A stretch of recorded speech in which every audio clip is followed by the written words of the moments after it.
I was interested in your description of the differences between Parisian and Viennese avant-garde. You say Paris Bohemia promoted an easy back and forth between occult esotericism and cabaret populism.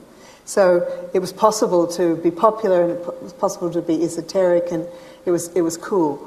Yeah. Well, I mean, I think if you look at Parisian modernism, especially in the 1920s, it is quite different in feeling from Schoenberg's expressionism, and I think even from the atmosphere of the Rite of Spring, which was a kind of a really defiant in terms of how it rejected a lot of romantic values and sort of the values that were prevalent in Western European music at the time. But still, it's a piece for big orchestra, and it's sort of dealing in primitive feelings and sort of the violent upsurge of emotion. When you get to the 1920s and you have the young composers playing around with jazz, cabaret,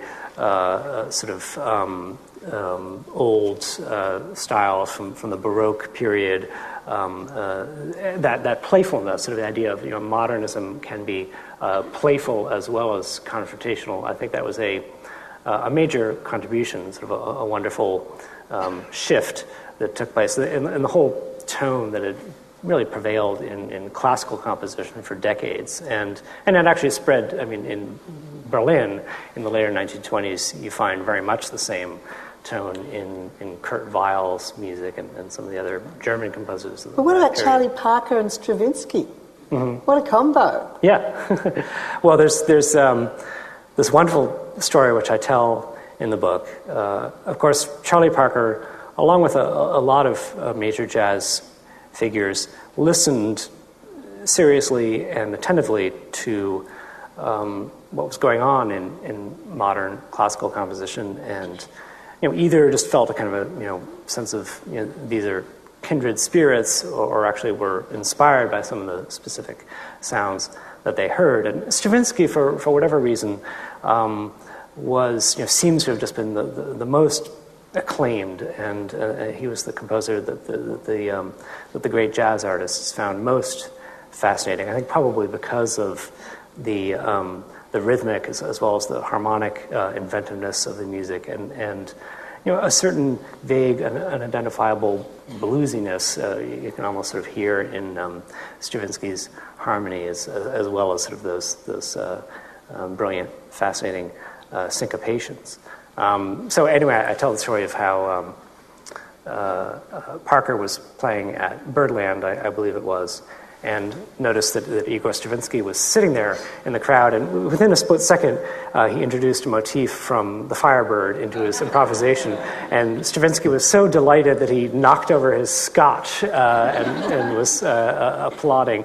And this is one of a number of moments that I single out in the book where figures who seem to be quite far apart are finding common ground. And I love those unexpected meetings and those relationships that flare up. I began the book with an account of this meeting between Gershwin and Alban Berg, and I also talk about how the fascinating way in which the Beatles became interested in Stockhausen's music, and how the American minimalist composers sort of shifted from adoring Webern to sort of being deeply immersed in jazz and also in Indian music, and sort of eventually emerged with the minimalist sound. And these sort of seeing music as this huge spectrum, but a continuum, and sounds sort of can constantly be traveling from one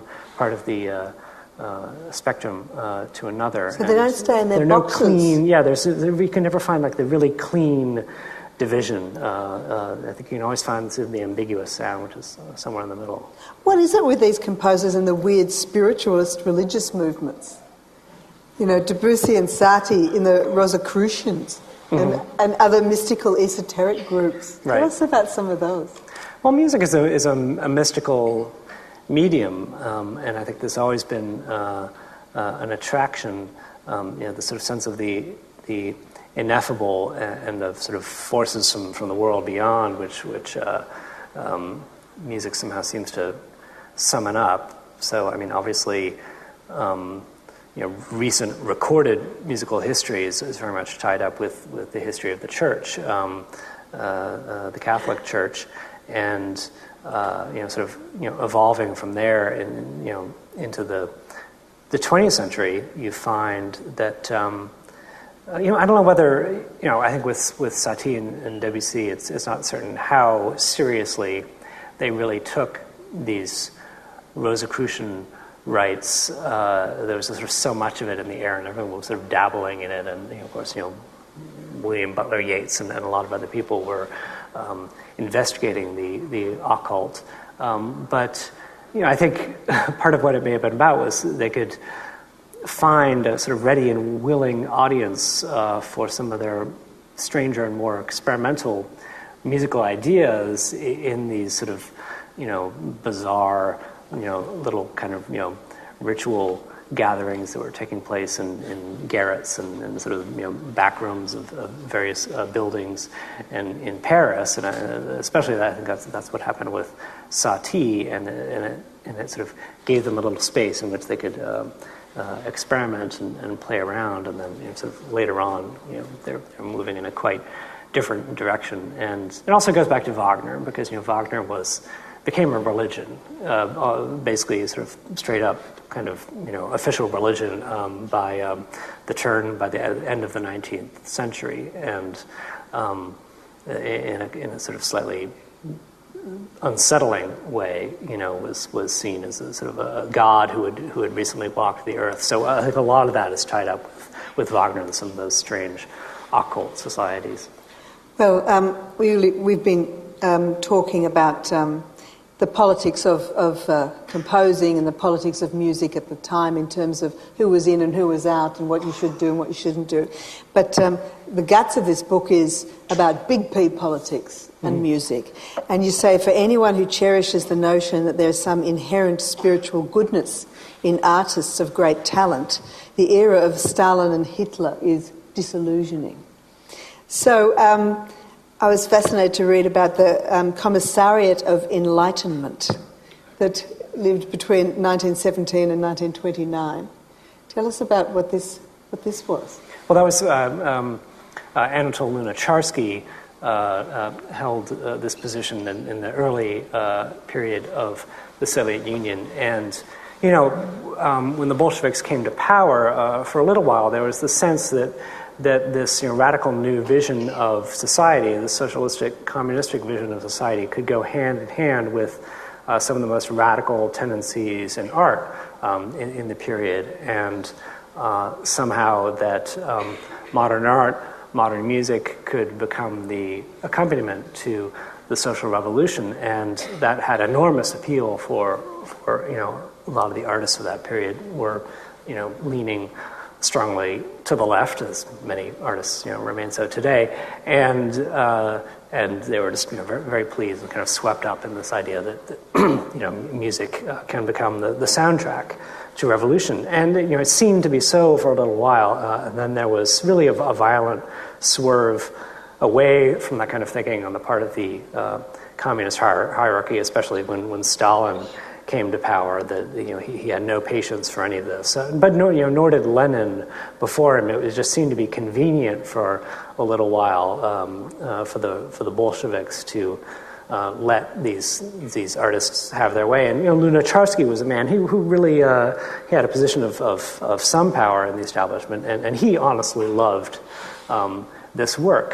He was sort of a disciple of Scriabin, and was intellectual and philosopher and so on. And I think something similar happened in the Weimar Republic, where a couple of very enlightened figures were in charge of arts policy and were encouraging some of the most radical work of that period. And of course, in Germany, in an even more violent way, you have the swerve away from the radical to the reactionary when Hitler came to power. And one reason I began the book with an account of that performance of Salome in 1906, where Strauss was conducting his own opera, Mahler was there, Schoenberg came with a whole group of his pupils, Puccini came to see what Strauss was up to. There's also this rumor, this possibility that Hitler, who was only 17 at the time, was at that same performance.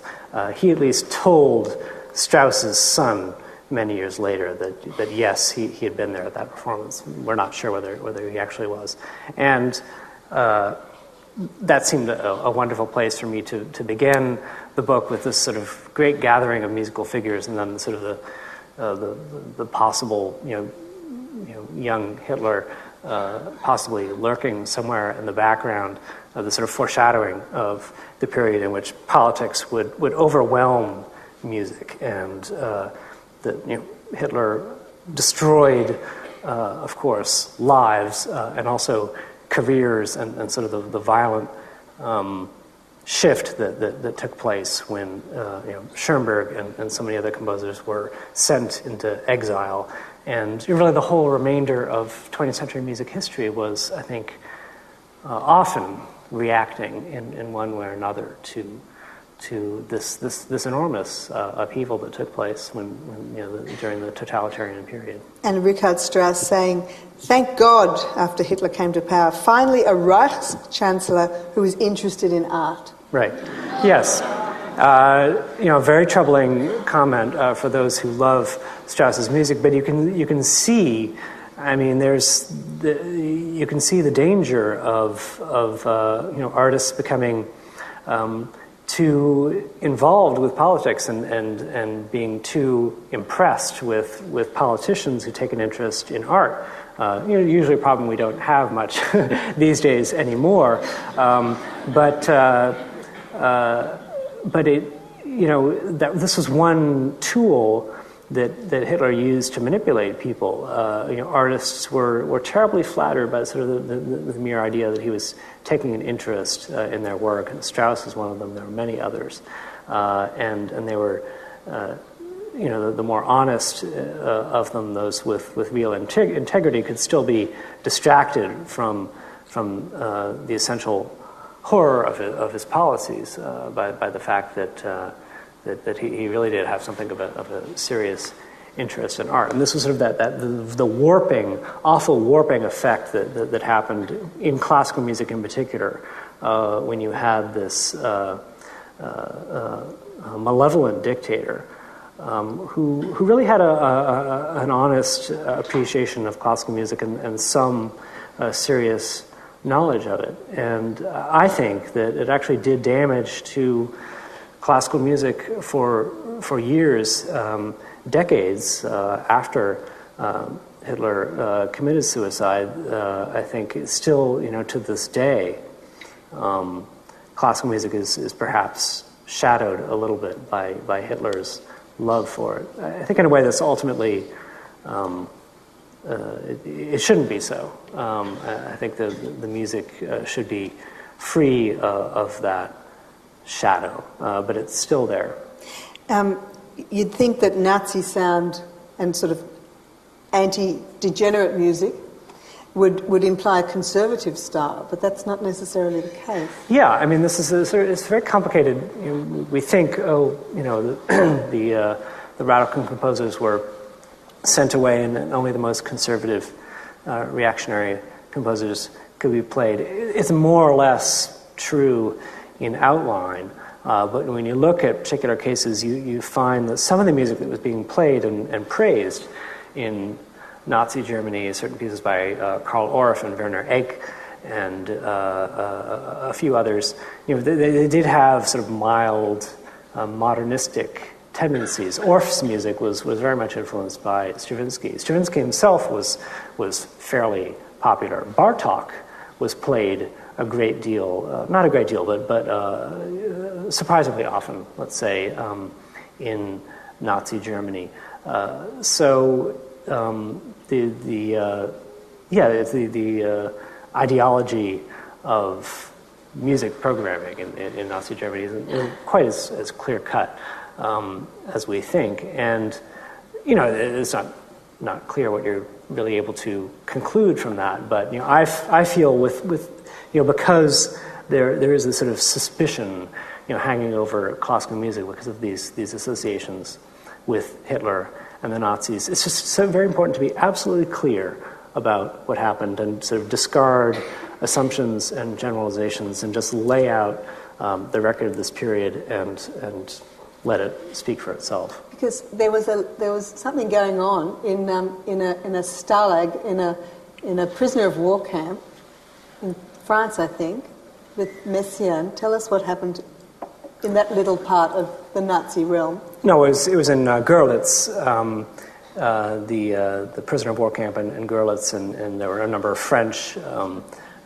prisoners of war who were there, along with prisoners from many other countries, and one of them was Olivier Messiaen, the young French composer. And I think an extraordinarily moving moment in 20th century music history, and really in the sort of the history of the war in general, in that Messiaen arrived at the camp, and one of the guards became aware that he was this gifted and already at that time fairly celebrated composer, and the guard essentially set about arranging that Messiaen would have the time to write a piece, and also materials with which to work, pencils, manuscript paper, and so on. And a little room was set up for him. Supposedly a guard was standing by the door so that he wouldn't be disturbed. And he proceeded to write the Quartet for the End of Time, which is, for me, one of the central masterpieces of 20th century music, and an extraordinarily beautiful and haunting piece, sometimes quite daring in its sound, sometimes very, very pure and simple. And it was performed in front of an audience of the prisoners of war, and also the officials, the commandant, and the guards of the camp were sitting there in the front row. A freezing cold night, no heating in the meeting hall, and there was apparently a very warm response. Some of the soldiers and prisoners couldn't quite make sense of the music, but they felt something there nonetheless, which touched them very deeply. And so an unusual figure, and I think the name of the guard deserves to be remembered, Karl Albert Bruhl. It's quite an amazing story. Of course, we haven't scratched the surface of this book, and I could go on forever, but I won't, because I'm sure that somebody would like to ask a question of Alex Ross. So we can have the lights up. I think that there's supposed to be a mic there and a mic there. If you want to... Thank you. Hello, Alex and Ramona. Question is, if musical notes can be translated into numbers, then the geometric equation, for example, that makes up this auditorium would translate into a sort of symphony. I'm wondering about your thoughts on serialism, and do you know any composers who have created symphonies around architecture? Well, serialism, to begin with, is another name for the 12-tone system, and the idea of arranging the 12 chromatic notes, the chromatic scale, into a non-repeating series. The explanation can begin to sound quite esoteric, but it's actually a fairly simple idea, and it is about sort of creating a certain geometry where certain relationships between notes repeat over and over. It grew out of atonality, but it actually doesn't. A 12-tone piece doesn't need to be tonal, atonal. You can actually choose your series in such a way that it will generate quite familiar tonal relationships among the notes, and this is what Alban Berg did when he took up 12-tone writing. He sort of manipulated it somewhat against the ideas of its inventor, his teacher Schoenberg, to produce some very lush and romantic sounds in the lyric suite and Lulu and other later pieces. So in a way, it's a very advanced idea that can be sort of turned around in a quite different direction. I think that's one of these sort of many twists and ironies that I find so fascinating in 20th century music. In terms of music and architecture, I mean, I immediately think of Ioannis Xenakis, the great Greek avant-garde composer, who was very seriously involved in architecture as well, and was an assistant to Le Corbusier. And what he did in his music was to translate the idea of these curvaceous, parabolic forms in architecture, and in particular in Corbusier's work, and sort of translate them into the musical medium. And one favorite device of his was the glissando, the sliding note, or sort of the note that ceases to be a note and is sort of smeared in one direction or another. And he would take shapes, sort of visualizations, and translate them quite directly into patterns of notes on the page. In a very powerful way.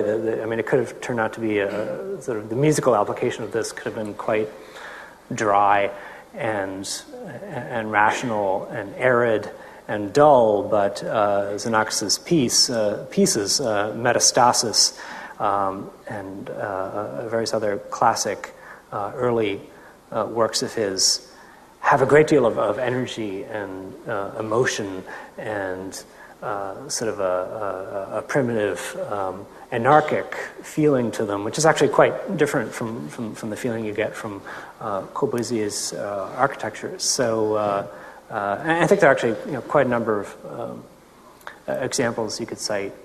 More recently, Esa-Pekka Salonen's piece Wing on Wing, which is very much inspired by the architecture Frank Gehry's design for Walt Disney Hall, and was premiered in that hall during its first season of performances. It's another notable example. Yes, sir. You mentioned the influence of jazz and blues in the 1920s, 30s and 40s. Over the last 40 years, I guess the most energetic music has been rock and roll. And I wonder sort of where you see the influences of that in the classical music of today.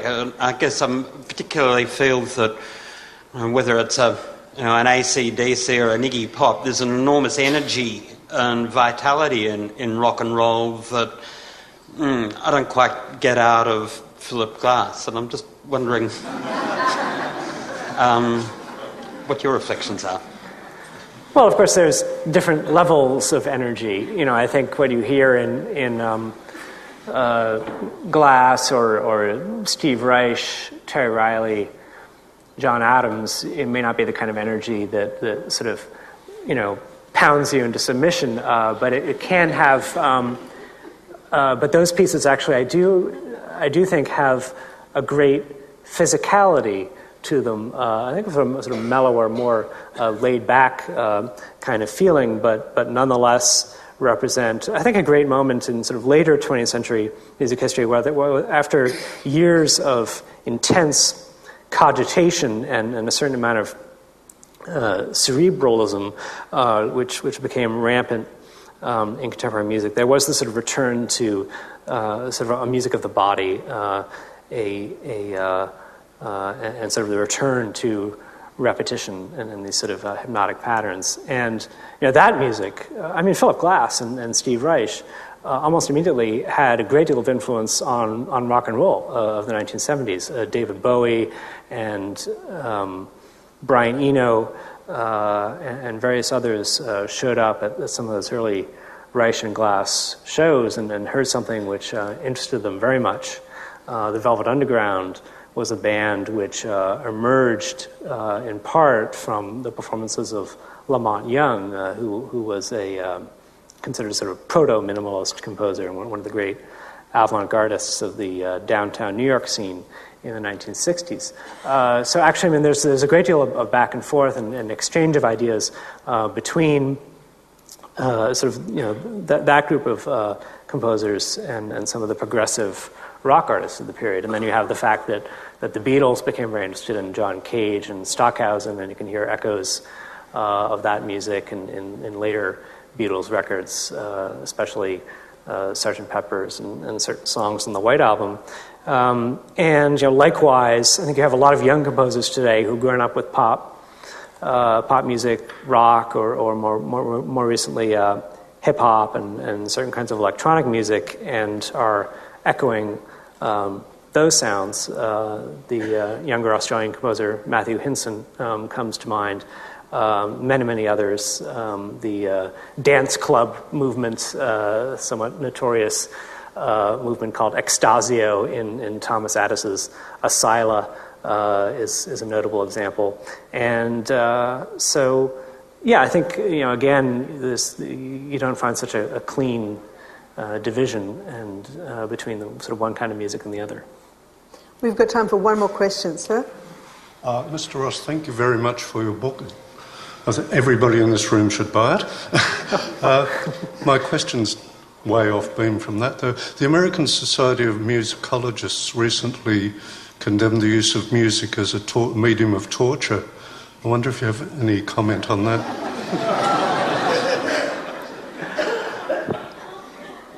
Actually, last year I wrote a little item, a short piece for the New Yorker on an essay by Suzanne Cusick, the musicologist, who had done some investigation into this idea of what does it mean when music is being used as an instrument of torture, a little bit of the history of it, which goes back to that episode where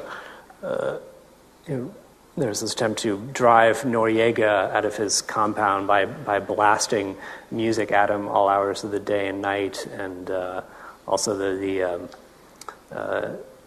incident in Waco, Texas, and the cult that was holed up there, and sort of music was used as a we can't call that torture, of course. It was a sort of an attempt at using music for psychological manipulation and harassment. But then in recent years,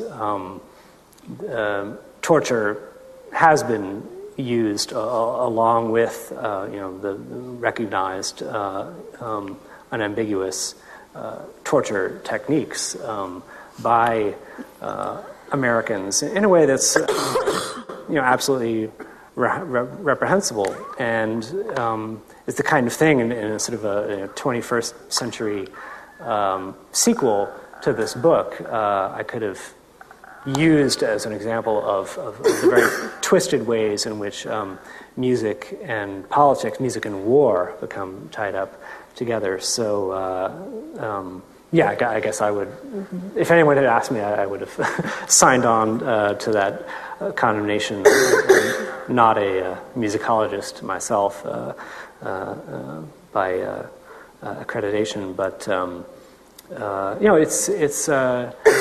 it's terribly disturbing to say, as an American and also as someone who loves music, to have that now on the historical record. It's been fantastic speaking with you. I'm going to cough my way out of it. Alex is going to sign books upstairs, I believe. Please thank him for being with us tonight.